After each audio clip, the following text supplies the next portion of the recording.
अस्सलाम वालेकुम। होपफुली सभी पर्सन्स ठीक होंगे। Welcome to my another short story series. Okay, so आज की सीरीज़ जो है ना वो थोड़ी सी इंटरेस्टिंग भी है और थोड़ी सी सैड भी है।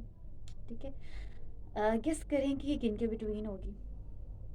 चलें, मैं आपको बता देती हूँ, ये जो आज की हमारी सीरीज़ है, हमारी स्टोरी है, वो टू फ्रेंड्स के बिटवीन है। ठीक है, दो दोस्तों के दरमियान है। अब काफ़ी ज़्यादा स्टोरीज़ आपने सुनी होंगी, बट इस तरीके की स्टोरी में भी आपने ना सुनी हो, में भी आपने सुनी हो।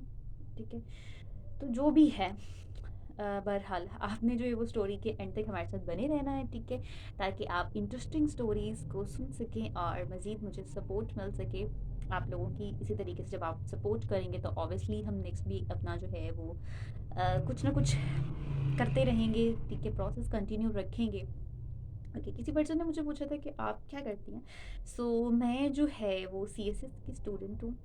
ठीक है, और उसके साथ साथ मैं जो है वो एक एंटरप्रेन्योर हूँ एंड मैं एक ऑर्गेनाइजेशन के साथ काम कर रही हूँ जो कि मल्टी मिलियनर एंटरप्रेन्योर्स डेवलप करते हैं। ठीक है, हमारी टीम में, हमारी ऑर्गेनाइजेशन में जो है वो ईयरली बेसिस पे, ठीक है, मोस्ट ऑफ द स्टूडेंट्स जो हैं वो एंटरप्रेन्योर बन के निकलते हैं हमारे ऑर्गेनाइजेशन से। ठीक है, हम जो हैं वो स्टूडेंट्स को, हाउसवाइफ्स को एंड जो भी इन पर्सनस को जो है वो पार्ट टाइम बिजनेस के बारे में सिखाते हैं कि वो किस तरीके से अपना पार्ट टाइम बिजनेस जो है वो स्टार्ट कर सकते हैं, डेवलप कर सकते हैं डिजिटली, और एक अच्छा एंटरप्रेन्योर बन अपने मतलब अच्छी स्किल्स के साथ जो है वो एक एंटरप्रेन्योर बन सकते हैं, जो कि पाकिस्तान को भी सपोर्ट करेंगे और अपनी फैमिलीज़ को भी सपोर्ट करते हैं, और उसके साथ साथ जो है वो खुद भी फाइनेंशियली इंडिपेंडेंट होते हैं। ठीक है, मैं भी जो है वो तकरीबन 1.5 साल से इस फील्ड में काम कर रही हूँ। ठीक है, एक मैं स्टूडेंट हूँ, CSS कर रही हूँ, और आपको पता है कि एक एस्पायरेंट की ड्यूटीज़ कितनी टफ होती हैं, लेकिन उसके साथ साथ जो है वो मैं अपना ग्लोबली बिजनेस रन कर रही हूँ। ठीक है, अल्हम्दुलिल्लाह। और अभी जो है वो मैं रिसेंटली यूट्यूब चैनल पर भी आ गई हूँ। इसी तरीके से जो है वो सभी काम हो जाते हैं, बस ये है कि आपको मैनेजमेंट की ज़रूरत होती है। बस आप अगर अपनी मैनेजमेंट को स्ट्रॉन्ग कर लेंगे ना, तो फिर nothing is impossible in the world. Okay, बातों बातों में हम भूल ही गए कि हमने अपनी स्टोरी की सीरीज़ को स्टार्ट करना था। ठीक है, ओके, अभी हम अपनी स्टोरी की सीरीज़ को स्टार्ट करते हैं।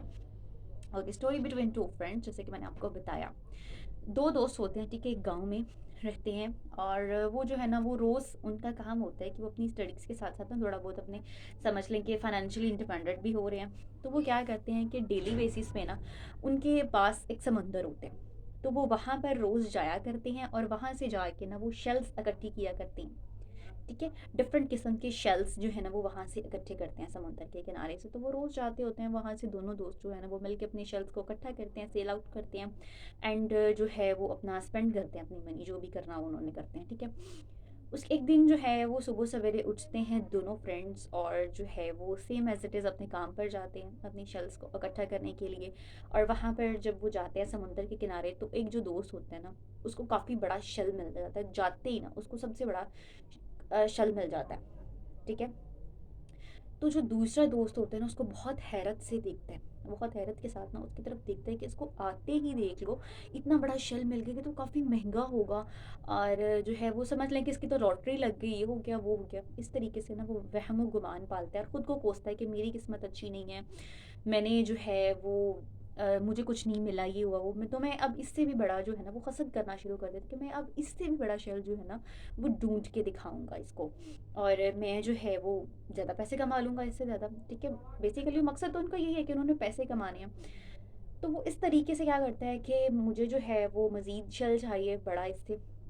तो वो बहुत ज़्यादा उसके बारे में ना सर्च करते हैं, काफ़ी ज़्यादा सर्च करते हैं। वो आता है, छोटे छोटे शेल्स उसको बहुत ज़्यादा मिलते हैं, लेकिन वो उनको ठुकरा देता है, इग्नोर करता है उनको, कहते हैं कि नहीं मुझे ये नहीं चाहिए, तो मैं जो है ना वो एक बड़ा शेल ही जो है वो ढूंढूंगा। बड़े के चक्कर में जो है वो लगा रहता है। सुबह से दोपहर होती है, दोपहर से शाम हो जाती है, लेकिन उसको कोई भी बड़ा शेल नहीं मिलता। आखिरकार थक हार के जो है ना वो शाम जब होती है तो वो वापस चले जाते हैं। तो जिस फ्रेंड को, उसके जिस दोस्त को एक बड़ा शेल मिला होता है, वो उसको मार्केट में लेके जाता है उसको सेल आउट करने के लिए, दोनों ही जाते हैं।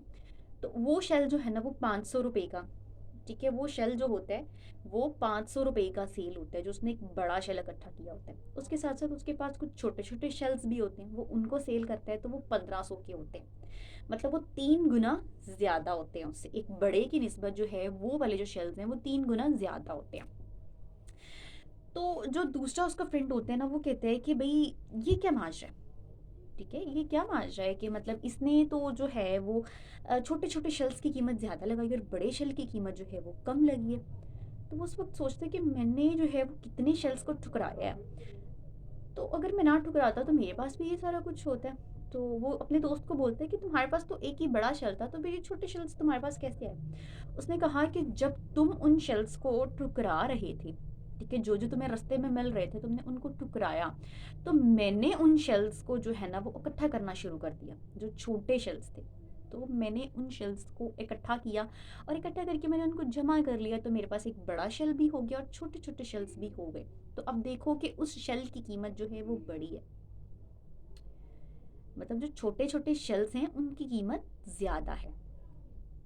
तो इससे क्या होता है, the moral of the story is के जो है वो समझ लें कि इंसान ज़्यादा की हवस में जो उसके पास मौजूद होता है ना, उसको भी गवा देता है। उसने भी जो है वो हवस की, हसद की कि मुझे और ज़्यादा मिले, मुझे इससे बेहतर मिले, या इसको क्यों बेहतर मिला है, ठीक है। तो उसने इस बेहतर के चक्कर में जो उसके पास था, उसने उसको भी गवा दिया। कि अब अगर वो छोटे छोटे शेल्स को इकट्ठा करता तो ऑब्वियसली उसके पास 1500 रुपये होते, 500 की बजाय।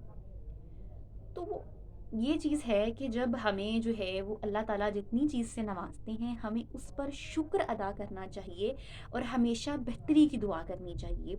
ना कि हम ये चीज़ करें कि अगर उसके पास ये चीज़ है तो मेरे पास क्यों नहीं है, मैं उससे बेहतर कर सकता हूँ। ऑब्वियसली मकसद तो दोनों का था पैसा कमाना, दोनों दोस्तों का मकसद था पैसा कमाना, लेकिन नज़रिया अलग था, माइंडसेट अलग था। तो ये चीज़ें होती हैं जो हम में जो है वो डिफरेंस पैदा करती हैं तो हम सारे इंसान ही, लेकिन हमारी आदत, हमारी पर्सनैलिटी, हमारे रवैये, हमारे एटीट्यूड्स, उनकी वजह से हम लोग जो हैं वो डिफरेंट होते हैं। सोसाइटी में हमारी पहचान हमारे रवैयों से ही तो हो रही है, ठीक है, यही चीज़ें तो डिफरेंट है, बाकी तो हम सेम इंसान है ना, जिनके पास 2 आँखें 2 कान मौजूद है, सेंस मौजूद है, हर चीज़ को महसूस करने की अल्लाह ने इतना बड़ा दिमाग दिया है इसको इस्तेमाल करने के लिए। लेकिन हम लोग क्या करते हैं कि हम सिर्फ़ और सिर्फ़ हसद में जो है वो हमारे पास जो चीज़ें मौजूद होती हैं उनको भी गवा देते हैं। तो जो भी चीज़ आपको मिल रही है उस पे शुक्र अदा करें, ठीक है। और ये नहीं है कि आप अपनी मेहनत ना करो, स्ट्रगल ना करो, कोशिश ना करो, कोशिश करो, आप मेहनत करो, लेकिन कभी भी किसी को देख के हसद में जो है वो आप ये काम ना करो कि उसके पास ये चीज़ है तो मुझे भी ये चीज़ चाहिए, या मुझे भी ये काम करना है। इस तरीके से नहीं होता।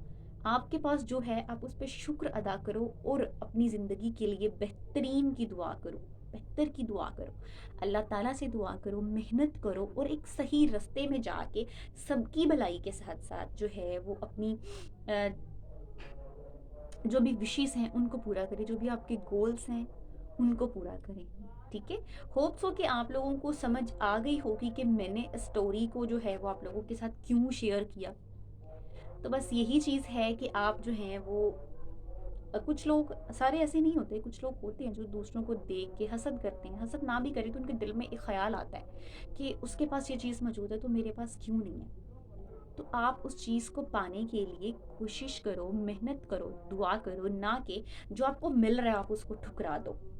इस तरीके से नहीं होता, ठीक है। ओके, सो इंशाल्लाह मिलते हैं हम नेक्स्ट सीरीज़ में, तब तक के लिए मुझे दीजिए इजाज़त। और अगर अभी तक आपने हमारा चैनल सब्सक्राइब नहीं किया तो लाजमी कर लें, ताकि जो भी नेक्स्ट आने वाली वीडियोस हो, जो भी आने वाली सीरीज़ हो, जो भी इंफॉर्मेशन हो, जो भी मोटिवेशन हो, वो आप लोगों तक पहुंच सके, ठीक है।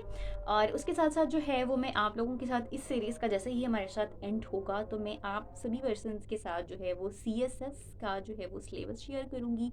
एंड उसके साथ साथ जो है मैं थोड़ा सा उसकी प्रिपरेशन के हवाले से आप लोगों को बताऊंगी कि कैसे जो है वो आप मैनेजमेंट के साथ अपने वर्क को भी कंटिन्यू रख सकते हो, अपनी स्टडीज़ को भी एंड अदर एक्टिविटीज़ को भी, ठीक है। ओके, सो अल्लाह हाफिज़।